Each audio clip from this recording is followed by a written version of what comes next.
오늘은 데살로니가전서 네 번째 강해 설교로서 종말을 준비하는 최고의 방법이라는 제목으로 은혜를 나누기를 원합니다. 이 방금 읽었던 데살로니가전서 1장 8절에서 바울이 두 가지 지명을 언급해요. 마게도냐와 아가야라는 지방입니다. 사진을 한번 좀 띄워주시겠어요? 마게도냐와 아가야가 어디냐면 갑자기 또 안 나옵니다. 에, 사진을 보아야 시작을 할 수 있는데 조금만 기다려주세요. 미디어팀 할 수 있습니다. 할렐루야. 와이파이가 안 돼요? 아, 예, 그러면 지금 마게도냐와 아가야라는 지방이 저 뒤에 있어요. 저 뒤에 거를 잠깐만 봐주세요. 예. 저기 제가 이렇게 동그라미를 쳐놨는데요. 저 영토가 지금 현재 그리스의 영역입니다. 그리스. 붉은색과 붉은색 아래쪽에 표시된 이 두 구역이 마게도냐와 아가야라는 지방인데 이 지역을 합치면 우리가 살고 있는 이 조지아주의 크기보다 조금 더 커요. 예, 조지아 스테이트보다 조금 더 큰데 한번 여기서 생각해 봅시다. 여러분, 전자통신도 없고 인터넷도 없고 전화기도 없었던 고대 사회에서 조지아주보다 조금 더 큰 면적의 소문이 났다는 것은 어떤 의미였을까요? 이 소문이 대단한 소문이었다는 거예요. 그죠? 한국 속담에 발 없는 말이 몇 리를 가요? 천리를 간다. 그렇죠? 이때 발 없는 말이 천리를 가려면 한 가지 조건이 있습니다. 이 소문이 사람들의 입에서 입으로 전달될 만큼 빅 뉴스여야 돼요. 그렇죠? 그만큼 데살로니가 교회의 이 이야기가 그 당시 사회에서 아주 센세이셔널한 빅 뉴스였습니다. 그리고 사도 바울은 다음 구절들에서 도대체 어떤 소문이 났었는지를 구체적으로 소개하고 있어요. PPT가 나오지 않아도 우리 가지신 성경을 통해서 1장 9절 말씀 찾으셔서 함께 읽어보기를 원합니다. 1장 9절 말씀 계속 복구를 해주시기를 좀 부탁을 드리고 제가 PPT를 아주 이해가 잘 되게 오늘 만들어 왔는데 못 보여드려서 아쉬움이 있어서 보여주시면 감사하고 그래도 못 보셔도 괜찮습니다. 9절 말씀 함께 읽어보겠습니다. 시작. 그들이 우리에 대하여 스스로 말하기를 우리가 어떻게 너희 가운데에 들어갔는지와 너희가 어떻게 우상을 버리고 하나님께로 돌아와서 살아계시고 참되신 하나님을 섬기는지와 9절에 이렇게 나타나 있죠. 여기서 그들이라고 표현된 그들은 소문을 말하는 사람들일 것입니다. 할렐루야, 나왔어요. 이들이 말하는 소문의 첫 번째 소문이 있는데요. 그것이 무엇이냐면 우리가 너희 가운데에 어떻게 너희 가운데에 들어갔는지 이게 첫 번째 소문이었습니다. 근데 이것을 영어로 보시면 어떻게 되어 있어요? What kind of reception you gave us. 그러니까 사실 원문에 조금 더 가까운 표현은 우리가 어떻게 너희 가운데에 들어갔는지가 아니라 너희가 우리를 어떻게 받아들였는지입니다. 이 내용을 제가 이 강해 설교 시리즈의 첫 번째 설교에서 했었죠. 데살로니가 성도들이 바울의 전도팀 일행을 받아들일 때, 그들의 메시지를 받아들일 때 사람의 말로 받지 아니하고 무엇으로 받았습니까? 하나님의 말씀으로 받았다. 그것이 지금 첫 번째 소문이었어요. 네. 우리 기억력을 테스트하고 있는 거예요. 두 번째, 너희가 어떻게 우상을 버리고 하나님께로 돌아와서 살아계시고 참되신 하나님을 섬기는지 이것이 두 번째 소문이었습니다. 이 내용은 제가 시리즈 설교 두 번째 설교에서 나왔던 내용입니다. 이 성도들이 예수를 믿으려면 핍박을 받았어요. 정치적인 핍박, 사회적인 핍박, 물리적인 핍박을 받아야만 했는데 그럼에도 불구하고 그런 핍박을 감내하면서까지 예수 믿기로 결정을 내렸다. 선택을 내렸다. 이런 말씀을 드렸죠. 그리고 마지막 세 번째 소문이 오늘 설교의 주제인데요. 그 세 번째 소문은 바로 본문 10절에 나타나 있습니다. 다 함께 10절 말씀을 읽어보겠습니다. 시작. 또 죽은 가운데서 살리신 그의 아들이 하늘로부터 강림하실 것을 너희가 어떻게 기다리는지를 말하니 이는 장래의 노하심에서 우리를 건지시는 예수시니라. 데살로니가 성도들에 관한 세 번째 소문은 바로 이들이 예수님의 재림을 어떻게 기다리는지였어요. 어떻게 이들이 예수님이 다시 오심을 기다리고 있는지가 소문이 났던 거예요. 아니 도대체 어떻게 이들이 그 예수님을 기다렸길래 이들에 대한 소문이 조지아보다 더 큰 지역에 나게 되었을까? 저는 오늘 설교를 통해서 이 질문에 대한 대답을 성경적으로 여러분께 말씀을 드리고, 또 오늘날 우리가 이 본문의 기초에서 그러면 우리는 어떻게 재림을 기다리며 살아가야 할지를 나누고자 합니다. 사실 이 재림은요, 현대 기독교 역사에서 기대가 되는 것이라기보다는 조금 두려운 것으로 묘사가 되어 왔어요. 또 재림이 지난 2000년 동안 일어나지를 않았기 때문에 시급하게 일어날 것이라 여겨지기보다는 먼 미래에 다가올 것으로 여겨지기도 합니다. 솔직히 여러분 한번 대답해 보세요. 마음속으로 대답해 보세요. 예수님이 곧 오십니다. 여러분 깨어 준비해야 됩니다. 그런 설교 들으실 때 입으로는 아멘이 나오시죠. 이것도 아멘이라고 안 하면 이단이 되거든요. 그래서 아멘이라고 일단 말은 해요. 근데 그 설교 지나서 다음날 눈을 뜨면 어떻게 생각하세요? 오늘 정말 주님이 오신다는 생각이 드세요? 아니면 내일 모레 오신다는 생각이 드세요? 오늘 오신다는 생각이 잘 안 들어요. 그렇죠? 2000년 동안 일어나지 않았으니까 무의식중으로 우리 심리적으로 주님이 오시긴 오시겠지만 나중에 오실 거야. 그런 생각이 든다라는 것입니다. 또 그렇기 때문에 간혹 재림을 정말 시급하게 일어날 사건으로 강력하게 설교하면 좀 이상한데 이 교회? 그런 인식을 주기도 합니다. 실제로 지금까지 수많은 이단들이 재림을 악용해서 수많은 성도들의 삶을 피폐하게 만들었어요. 금전적인 갈취를 하기도 했어요. 그렇기 때문에 더더욱 저와 여러분이 재림이라는 주제를 온전히 이해할 필요가 있습니다. 거짓된 가르침과 미혹에서 우리를 보호해야 하기 때문인 것이죠. 그리고 재림을 온전히 이해해야만 우리는 온전한 그리스도인의 삶을 살아갈 수가 있을 것입니다. 먼저 이 재림과 관련해서 가장 중요하게 기억해야 할 것은요, 예수님의 재림은 반드시 일어난다는 것이에요. 할렐루야. 반드시 일어납니다. 네, 그냥 그대로 띄워주세요. 끄지 마시고. 저와 여러분이 이것을 믿을 수 있기를 주의 이름으로 축복합니다. 예수님은 자신의 입으로 직접 반드시 다시 오시겠다고 약속하셨어요. 따라서 우리는 다시 오실 예수님을 기다리는 마음으로 살아가야 합니다. 그리고 예수님이 다시 오시는 그 순간은 종말의 순간이 되겠죠. 그런데 이 종말의 순간은 그 누구도 몰라요. 만약에 누군가가 그 종말의 때와 시를 안다고 주장하면 그 사람이든 그 집단은 반드시 이단입니다. 꼭 기억하세요. 반드시 이단입니다.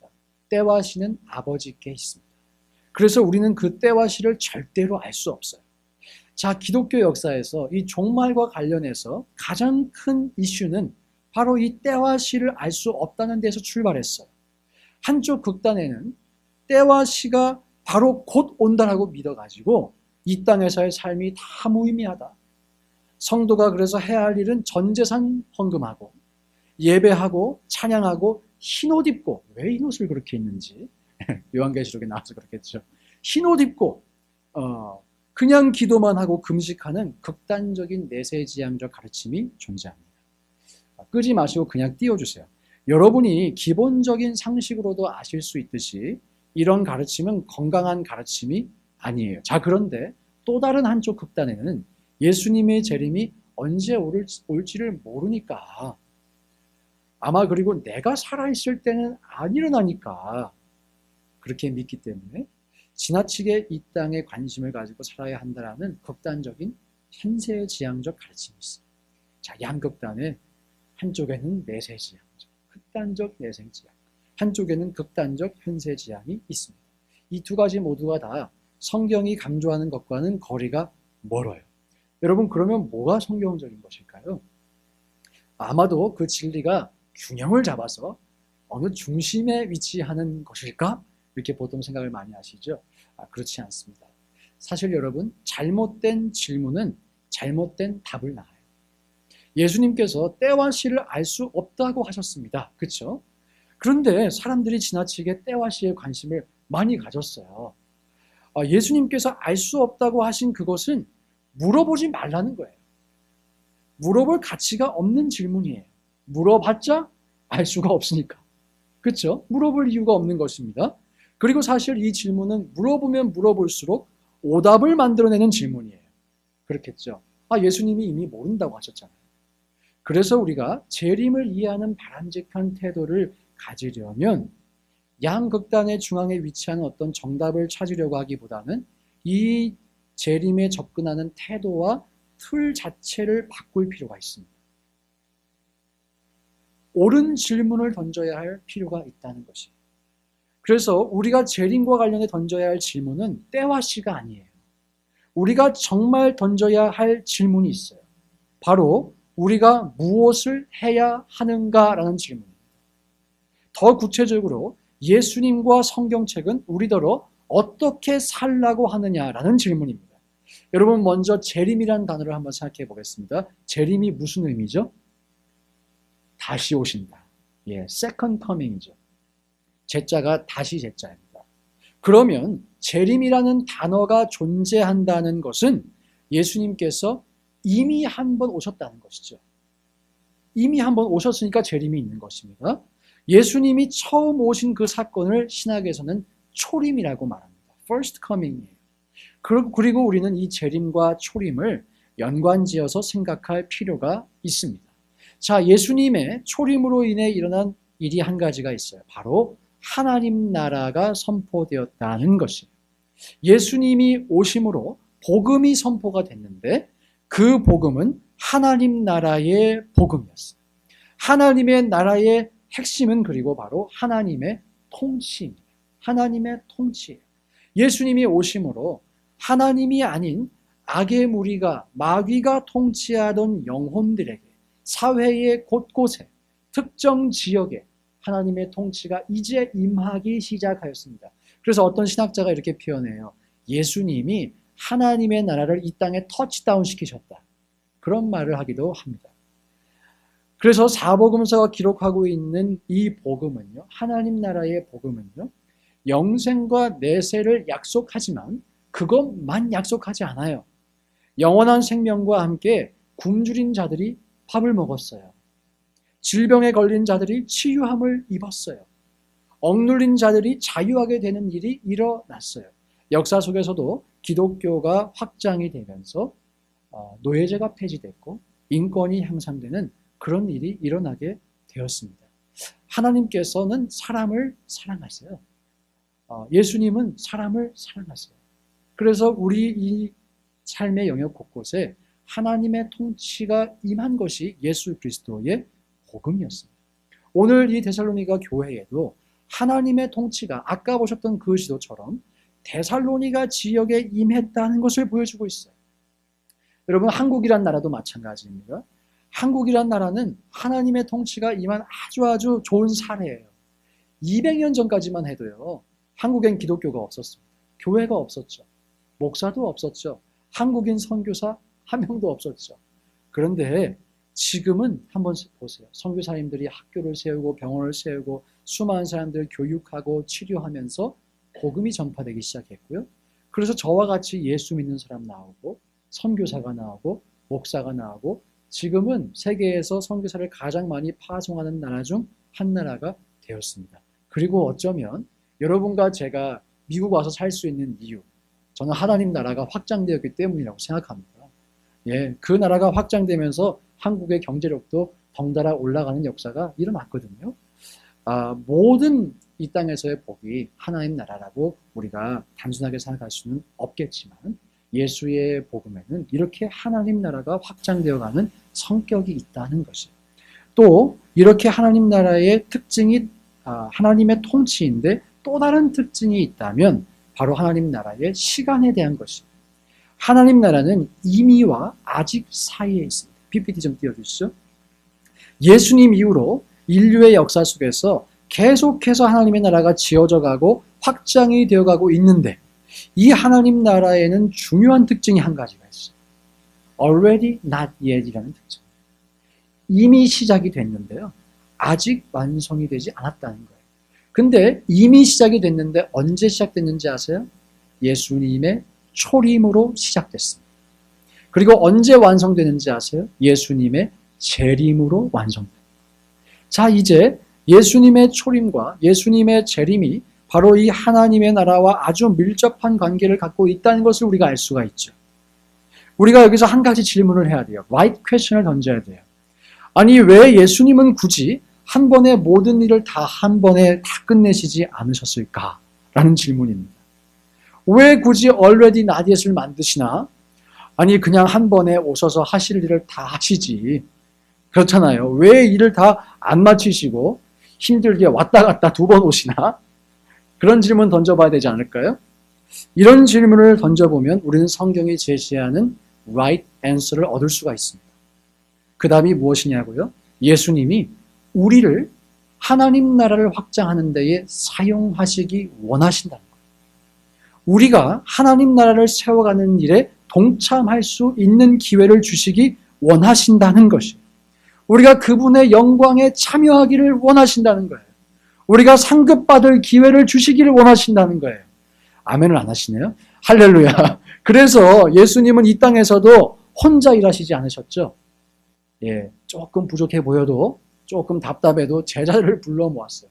제가 볼 때 예수님은 제자들을 불러서 속을 더 많이 썩으셨을 것 같아요. 혼자서 그냥 플레이를 하셨으면 더 마음 편하게 일하셨을지도 모르겠어요.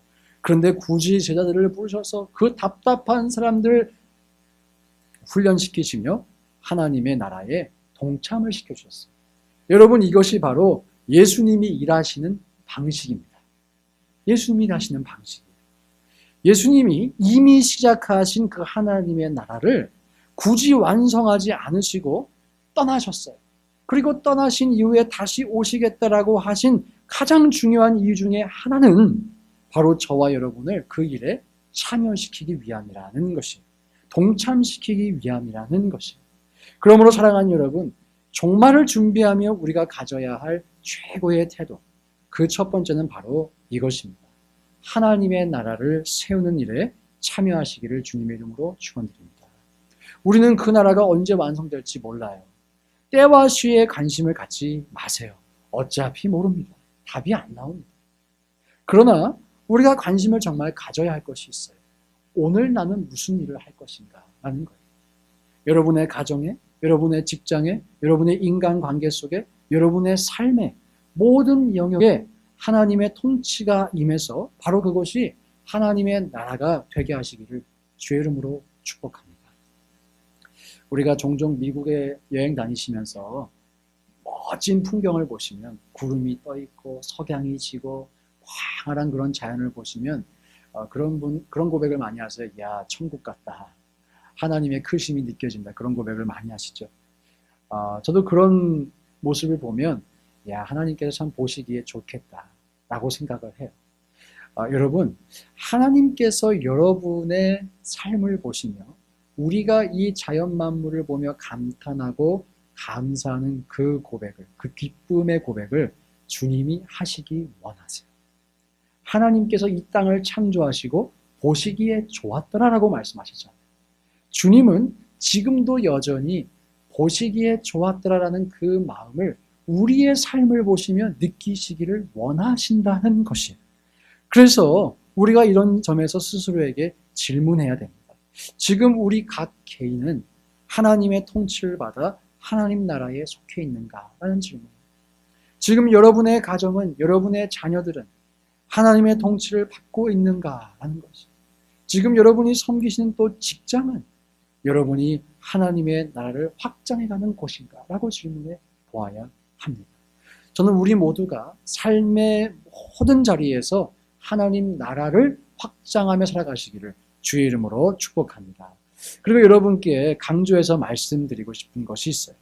사랑하는 여러분, 목회자만 성직자가 아니에요. 여러분 모두가 성직자입니다. 베드로전서 2장 9절은 분명히 말씀하세요. 우리 모두가 택하신 족속이다. 왕같은 제사장들이라고 말씀하세요. 교회 사역만 하나님의 사역일까요? 그렇지 않습니다. 여러분의 사업도, 직장에서의 일도 모두 다 하나님의 손과 발이 될 수 있습니다. 이 교회와 사회를 너무 이분법적으로 구분하면 안 돼요. 예수님은 여러분이 빛과 소금이라고 말씀하셨죠? 어디의 빛과 소금이라고 말씀하셨어요? 세상의 빛과 소금이라고 말씀하셨어요. 여러분이 교회의 빛과 소금만이 아닙니다. 세상의 빛과 소금. 그리고 저는 제가 볼 때 예수님은 산을 좋아하셨어요. 산에 자주 가셨어요. 그래서 산상수훈이 있고 산에 가셔서 기도하셨고 이 산의 그 경치와 이 나무 냄새 이런 걸 좀 좋아하셨던 것 같아요. 제 생각에. 예, 물론 천국 가서 여쭤봐야겠지만 근데 제자들을 산에서만 만나지 않으셨어요. 세상으로 파송하셨습니다. 우리가 이것을 보며 깨달아야 돼요. 세상으로 파송하시며 뭐라고 말씀하셨어요? 모든 민족과 족속을 제자 삼으라고 하셨습니다.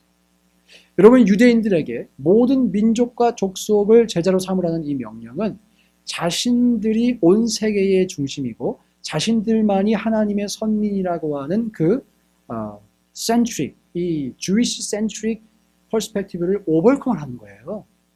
경계선을 넘어가라는 거예요. 그냥 틀어주지 마세요. 괜찮습니다.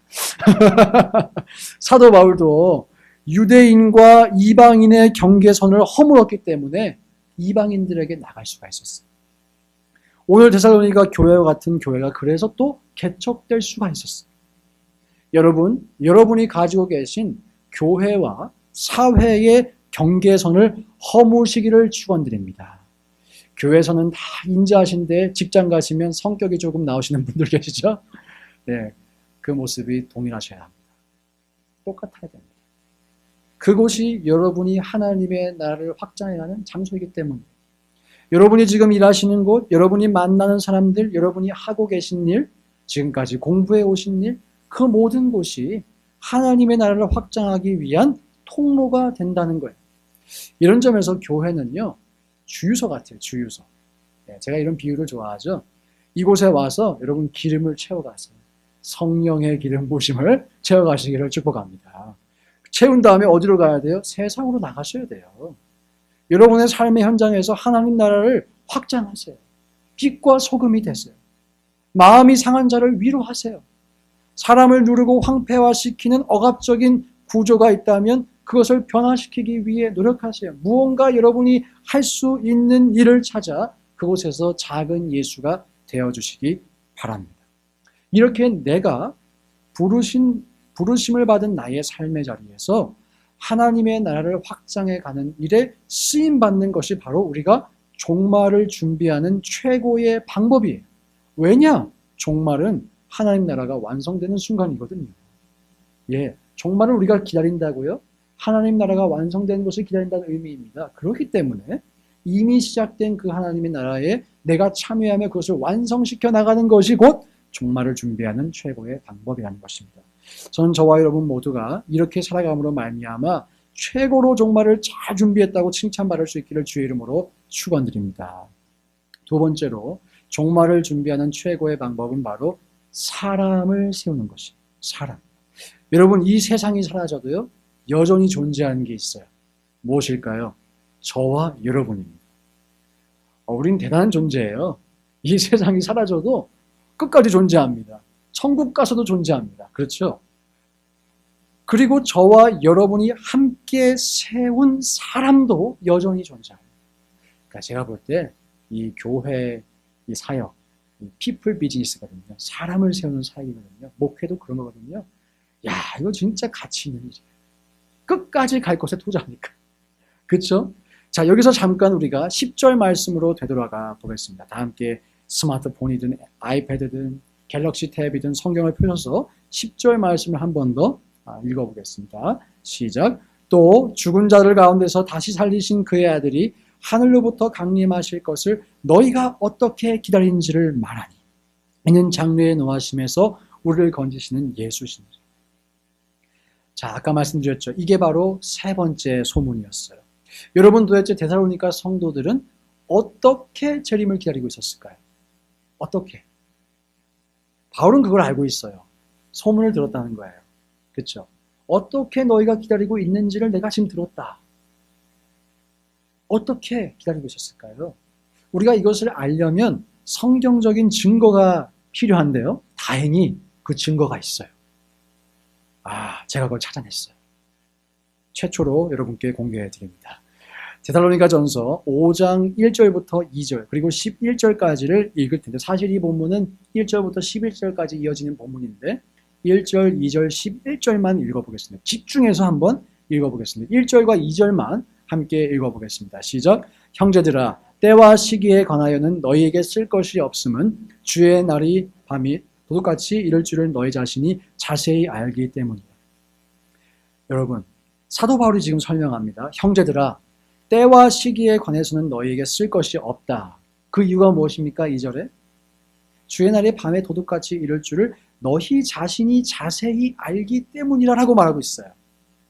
제가 지난주에 설명드렸죠. 제가 지금 쓰고 있는 논문이 사도 바울이 했던 논문의 그 컴포넌트가 무엇인가를 재구성하는 논문인데요. 사도행전에는 사도 바울의 모든 설교가 다 나타나 있지 않습니다. 그런데 바울이 교회를 개척하면서 했을 법한 설교의 내용이 그의 서신들에 나타나 있어요. 이것이 그 중에 하나입니다. 뭐라고 되어 있습니까? 사도 바울이 너희 자신이 자세히 알기 때문이라 라고 말하고 있죠. 이 말은 바울이 데살로니가 교회에서 이 내용과 관련해서 가르침을 베풀었다는 것입니까? 아직 안 베풀었다는 것입니까? 베풀었다는 거죠. 이미 설교했다는 것이. 사도 바울이 설명합니다. 3주 만에 떠났지만 그리고 이 편지가 3주 만에 떠난 데살로니가 교회에 첫 번째 보내진 편지인데 너희 이거 이미 알고 있지? 이렇게 이야기를 시작을 하고 있어요. 종말에 대한 사전 지식이 지금 데살로니가 교인들에게 있다는 것입니다. 그리고 3절부터 10절까지 이 종말과 관련된 권면을 이어간 다음에 11절에 이런 말씀이 있어요. 5장 11절 말씀 다 함께 읽어보겠습니다. 시작. 그러므로 피차 권면하고 서로 덕을 세우기를 너희가 한 것 같이 하라. 사도 바울이 종말을 대비하며 이렇게 권면합니다. 그러므로 피차 권면하고 서로 덕을 세우라 라고 말하면서 지금 너희가 하는 것 같이 하라. 이게 무슨 말일까요? 데살로니가 성도들이 지금 그렇게 하고 있다는 거예요. 이미 이 일을 잘하고 있었다는 거예요. 바로 그렇게 just as you are, 그렇죠? just as you do. 그렇게 하고 있는 그대로 바로 지금 그대로 계속해라 이 말이죠. 자, 바로 이 한 구절에 우리가 1장 10절에서 궁금해했었던 세 번째 소문에 대한 해답이 나타나 있어요. 데살로니가 성도들이 어떻게 재림을 기다리고 있었냐고요? 피차 권면하고 서로 덕을 세우며 기다리고 있었습니다. 이렇게 어려움 속에서도 서로를 돌아보고 덕을 세우고 사람을 세우는 데살로니가 성도들에 대한 그 소문이 아까 보신 것처럼 조지아 크기보다 큰 지역에 다 퍼졌다. 이 말을 지금 하고 있는 거예요.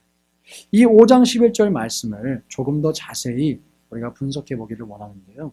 개역개정 성경보다는 영어 번역이 조금 더 원문에 가깝게 번역이 되었습니다. PPT가 있는데 보여주지 못하지만 잘 들어주세요. 이렇게 되어 있어요. Therefore, encourage one another and build each other up. Just as in fact you are doing. 이게 ESV 번역입니다. 이 정도 듣기는 여러분들 다 하실 수 있으시죠? 할렐루야. 영어 번역은요. Encourage one another. 그리고 build each other up. 서로를 격려하고 서로를 세우라. 이렇게 되어 있어요. 한국에는 덕을 세우라 하고 되어 있지만 build each other up. 서로를 세우라. 이렇게 되어 있어요. 여기서 encourage라고 쓰인 이 헬라어 단어가 파라칼레오라는 단어입니다. 이것도 PPT가 있는데 아무튼 궁금하신 분은 나중에 카톡방에 올려주겠습니다. 이 파라칼레오의 이 의미가 영어로 번역이 된 것이 encourage와 comfort로 많이 번역이 됐어요. 예. 우리가 encourage하고 comfort를 하라는 것이죠. 그리고요, 이 파라칼레오, 이 어근을 조금 띄어서 이해를 해보면 파라라는 말 많이 들어보셨죠? 옆에라는 뜻이에요. side라는 뜻이에요. 칼레오는 sound라는 뜻이에요. sound. 그러니까 옆에 있는 소리 이렇게 됩니다. 어근을 분석해보면. 여러분 옆에 있는 소리 정말 중요합니다. 여러분 옆에 계신 분들은 보통 어떤 말씀을 많이 하세요? 잔소리를 많이 하세요? 긍정적인 말을 많이 하세요? 인커리지를 많이 하세요? 지금 성경에 기록된 이 헬라어 단어가 파라칼레오라는 단어가 옆에 있는 소리라는 그런 어근을 담고 있는데 그 소리가 무엇이 되어야 한다고 말하고 있어요? encourage하고 comfort. 격려하고 위로하는 소리가 되어야 한다라고 말씀하고 있는 거예요. 여러분, 우리 모두가 다른 사람의 옆에 있는 소리가 돼서 격려하고 위로할 수 있기를 주의 이름으로 축복합니다. 여러분 입장 바꿔 한번 생각해 보세요. 여러분은 언제 무언가를 더 열심히 하고 싶으세요? 언제 더 힘이 나세요? 1번, 너 왜 그것밖에 못하니? 그 말을 들을 때 막 더 열심히 하고 싶으세요? 아, 힘이 난다, 힘이 나. 꾸중을 듣고 막 책망을 들으니까 야, 더 열심히 하고 싶다. 예. 그러신 분들은 좀 병원에 가보셔야 할 것 같아요. 언제 여러분 힘이 나세요? 위로받고 격려받을 때 힘나잖아요. 저도 그렇고 우리 모두가 그렇습니다. 하나님은 사람을 지으신 분이고요. 우리를 누구보다 잘 알고 있죠. 여러분, 파라칼레, encourage one another, comfort each other. 우리가 그럴 수 있기를 주의 이름으로 축복합니다. 두 번째로 이 build up, 세우라, 사람을 세우라는 것은 오이코도메오라는 단어입니다. 이것도 PPT가 있어요. 그런데 아무튼 여러분 뭐 헬라어 봐도 이해도 안 되고 사실 뭐 있으나 마나한 겁니다. 그러니까 그냥 들어주시면 예수님께서 이 반석 위에 내 교회를 세우겠다 하실 때 쓴 건축학적인 용어예요. 예수님께서 내가 이 성전을 헐고 사흘 만에 다시 세우겠다. 또 그렇게 할 때 쓰신 건축학적인 용어가 바로 이 단어예요. 모든 신약 성경에서 덕을 세우고 교회를 세우고 건물을 세운다. build up을 할 때 쓰인 단어가 이 오이코도메오라는 단어입니다. 오늘 데살로니가 본문에서 건축학적인 용어가 사용되는 까닭이 있어요. 고대 시대에는 건축이 오래 걸리는 프로젝트였어요. 그렇죠? 단숨에 할 수 있는 일이 아니었어요. 따라서 build up이라고 하는 것은요, 아주 오랜 시간을 두고 하라는 그런 뉘앙스가 담겨 있어요. 오늘 사람을 세우라 라고 하잖아요. 대상은 사람인데 세우라고 하는 그 단어 속에는 꾸준히 오랫동안 이라는 단어가 의미가 담겨 있다는 것입니다. 자, 여기까지 이제 머리 아픈 원어 공부를 끝내고 5장 11절을 다시 한번 해석해 볼까요? 이렇게 풀어볼 수 있을 것입니다. 우리는 옆에 있는 소리로서 파라칼레오로서 사람을 격려하고 위로할 뿐 아니라 장기적인 관심을 가지고 그 사람을 세워가야 합니다. 그래야 돼요. 바로 그것이 데살로니가 성도들이 종말을 대비하는 모습이었어요. 그리고 그 모습 때문에 마게도냐와 온 아가야 지방에서는 그들의 좋은 소문을 들었습니다. 사랑하는 여러분, 저와 여러분 모두가 이런 삶을 살아갈 수 있기를 주님의 이름으로 축원드립니다. 사람을 품어보실 수 있기를 주님의 이름으로 축원드립니다. 마지막으로 이 말씀만 드리고 마무리할게요. 찬양팀 나와주시고요. 여러분, 이렇게 하나님 나라를 세워가고 사람을 세워가는 일은요, 사실 누구를 세우는 일이냐면 나를 세우는 일이에요. 나를 세우는 일. 우리는요, 나 자신을 세워가야 합니다. 정결한 신부가 되어야 합니다. 그래서 우리가 주님 앞에 섰을 때 부끄럽지 말아야 합니다. 그러므로 하나님 나라를 세워가고 다른 사람을 세워감으로 여러분 자신을 세워가시기를 축복합니다. 저희가 현재 이 전도 캠페인을 진행하고 있죠. 여러분이 저기에 뭐 이름을 적고 사람을 교회에 모셔오는 것보다 더 중요하게 하셔야 될 일이 있어요. 영혼을 사랑하게 되는 것이에요. 사람을 사랑하게 되는 거예요. 사람을 품는 일이에요. 요즘 시대에 솔직히 누가 선물 주고 밥 준다고 교회 옵니까? 선물이랑 밥으로 사람을 모셔오려면 돈을 어마어마하게 써야 될걸요? 그걸로 안 돼요. 한 영혼을 소중히 여기고 그 사람을 위해 희생까지라도 하는 진정성이 없으면 전도가 안 돼요. 여러분, 우리가 다 같이 전도하자면서 저렇게 포스터도 만들고 기도 카드도 드리고 해야 하지만 그걸로 되는 게 아니에요. 한 사람을 섬기고 주님 앞으로 인도하는 것은 장기적인 헌신과 희생을 필요로 합니다. 어떤 분들은 이번 전도 캠페인 빨리 좀 지나가라. 그렇게 생각하실지도 모르겠어요. 아이고, 목사님 부담 좀 그만 줬으면 좋겠다. 그만 좀 볶았으면 좋겠다. 생각하실지도 모르겠어요. 걱정하지 마세요. 캠페인은 끝납니다. 그러나 여러분 기억하세요. 캠페인이 끝나도요, 우리는 여전히 영혼을 사랑하기 위해 힘써야 돼요. 그리고 이 일을 하다 보면 가장 먼저 변화되는 사람이 있다는 거예요. 그게 누구이냐? 바로 나 자신이라는 것입니다. 다른 사람을 사랑하다 보면 내가 변화됩니다. 이기적이던 내가 타인을 배려하게 됩니다. 함부로 말하던 내가 다른 사람에게 힘을 주는 말을 하게 됩니다. 인내하지 못하던 내가 인내하게 됩니다. 정죄와 판단을 먼저 하던 내가 사람을 용납하고 저 사람이 저렇게 행동하는 이유가 있을 거야 라고 이해하게 됩니다. 여러분, 그것이 우리가 받아온 사랑 아닐까요? 예수님께서 내가 너희를 사랑한 것 같이 너희가 서로 사랑하라 라고 말씀하셨고, 그 사랑의 의미에는 제가 지금 여러분께 소개드린 이 모든 것이 담겨져 있을 것이에요. 사랑하는 여러분, 사람을 세워가시고 하나님 나라를 세워가시다가 여러분 자신도 세우게 되시기를 축원드립니다. 우리 영혼을 사랑해 봅시다. 전도 대상자가 없으세요? 눈을 씻고 찾아봐도 주변에 없으세요? 그러면 이 공동체 안에 누군가를 사랑해 보세요. 저는 우리 교회가 최근에 교단에서도 성공적이라고 말해주고 그러니까 기분은 잠깐 좋았어요. 근데 제가 정직하게 하나님 앞에서 질문해봐요. 이 말씀만 진짜 드리고 마무리할게요. 하나님이 우리 교회를 바라보시며 언제 성공했다라고 말씀하실까?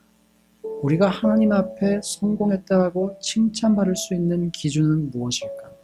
저는 이 두 가지라고 생각합니다. 여러분의 거룩과 사랑의 정도예요. 우리 교회가 하나님 앞에 더욱더 거룩해져 간다면 하나님 우리를 보시며 칭찬하실 것입니다. 우리 교회가 사랑을 하게 된다면 사랑하지 못하던 사람을 사랑하게 되고 내가 가진 사랑의 캐패시티가 증가한다면 하나님 우리를 보시며 기뻐하실 것입니다. 여러분, 여러분의 신앙생활의 성공도 마찬가지예요. 여러분이 습관적이던 죄를 끊어내는 것, 거룩해지는 것, 그것이 여러분의 신앙생활의 성공입니다.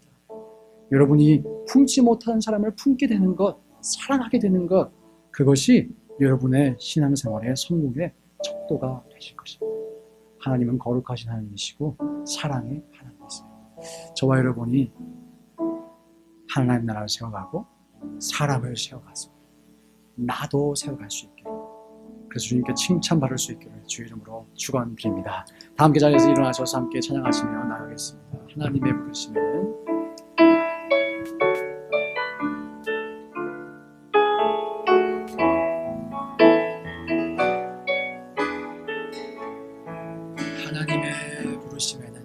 하나님의